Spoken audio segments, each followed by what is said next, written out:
ఇంకా చాలా ఉంది యాక్చువల్గా ఆయన మాట్లాడిన వెర్షన్, కానీ అంతా మనం ఇప్పుడు మళ్ళీ ప్లే చేయలేం కదా.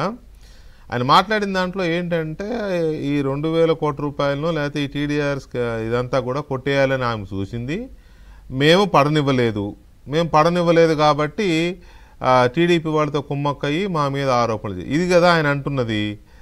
ఆమె కొట్టేయాలని చూసింది అంటే ఆమె సొంతానికా, లేకపోతే అప్పుడు అక్రమాస్తుల కేసుల కోసం పనిచేసినట్టుగా ఇప్పుడు కూడా జగన్మోహన్ రెడ్డి గారి కోసం పనిచేసింది అనుకోవాలా? ఇప్పుడు వికే గారు, నేను స్వచ్ఛాంధ్ర కార్పొరేషన్ చైర్మన్ గా 2 డిపార్ట్మెంట్స్ తో ప్రతిరోజు కలిసి పనిచేయాలి. ఒకటి MAUD municipal administration and urban development, రెండోది Panchayati Raj and rural development. So నాకు ఒక ప్రిన్సిపల్ సెక్రటరీ స్థాయిలో ఉన్న వ్యక్తి ఏం చేస్తారు, వాళ్ళ కింద ఉన్నటువంటి మున్సిపల్ అడ్మినిస్ట్రేషన్ లో ప్రిన్సిపల్ సెక్రటరీ కింద సిడిఎంఏ అని ఉంటారు, commissioner and director municipal administration. CDMA కింద కార్పొరేషన్ సంబంధించినటువంటి కమిషనర్లు ఉంటారు, ఆ కింద మున్సిపాలిటీకి సంబంధించినటువంటి కమిషనర్లు గ్రేడ్ 1, గ్రేడ్ 2, గ్రేడ్ 3, ఇట్లా ఒక హైరార్కీ ఉంటుంది.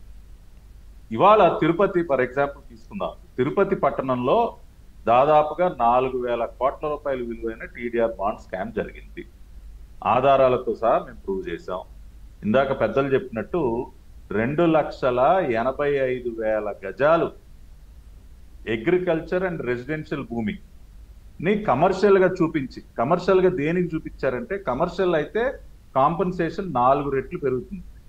ఇప్పుడు నా దగ్గర రెసిడెన్షియల్ ల్యాండ్ ఉంది, నాది కమర్షియల్ గా చూపిస్తే నాకు 4 times అదనపు బెనిఫిట్ వస్తుంది.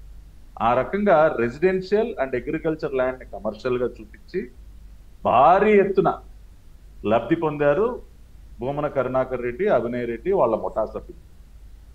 ప్లస్ రెండోది జీపీల పేరుతో, అసలు ఇప్పుడు ఒక జీపీ హోల్డర్కి టీడీఆర్ బాండ్ ఎవరండి, ఒరిజినల్ ల్యాండ్ ఓనర్కి ఇస్తారు. అదే విధంగా ఒక్క టీడీఆర్ బాండ్ కూడా ఈసీ లేదు. ఎన్కంబరెన్స్ సర్టిఫికేట్స్ అనేవి చూడకుండా ఎన్కంబరెన్స్ సర్టిఫికేట్ తీస్తేనే కదా అసలు యాక్చువల్ ల్యాండ్ ఓనర్ ఎవడో తెలిసేది. అసలు మీరు ఒక్క టీడీఆర్ బాండ్ కూడా ఈసీ లేదండి. ఈసీ లేకుండా ఎవరికి ఏపీ మొత్తానికి ఒకటే కదా ఓనర్ అప్పుడు. అంతేలేండి, అవును అదే కదా. ఇప్పుడు దానికి వ్యతిరేకంగానే కదా ఆ రోజున ప్రజలందరూ కూడా ఓటేసింది. Land grabbing act, land titling act తో మొత్తం అంతా నేనే అని పాపం విర్రవీగాడు, ఇంటికి పంపించారు. సరే, ఆ రకంగా ఈసీ లేకుండా టీడీఆర్ బాండ్లు ఇచ్చి కమర్షియల్ గా చూపించి టీడీఆర్ బాండ్లు, ఇవన్నీ కూడా ఏ స్థాయిలో జరుగుతాయి? ఒక కార్పొరేషన్ స్థాయిలో జరుగుతాయి. ప్రిన్సిపల్ సెక్రటరీ ఆఫీస్ అని డైరెక్ట్ గా టీడీఆర్ బాండ్ ఇష్యూ చేయదని. అట్లా అని శ్రీలక్ష్మి గారికి ఏమి తెలియదు పాపం మా అమాయకురాలని నేను అనట్లా.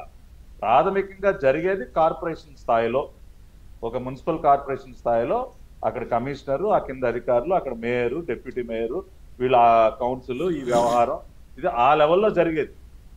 ఆ లెవెల్లో ఆ రోజున ఇప్పుడు Tirupati municipal corporation deputy mayor గా ఉన్నది ఎవరు? అభినయ్ రెడ్డి, భూమన కరుణాకర్ రెడ్డి కుమారుడు.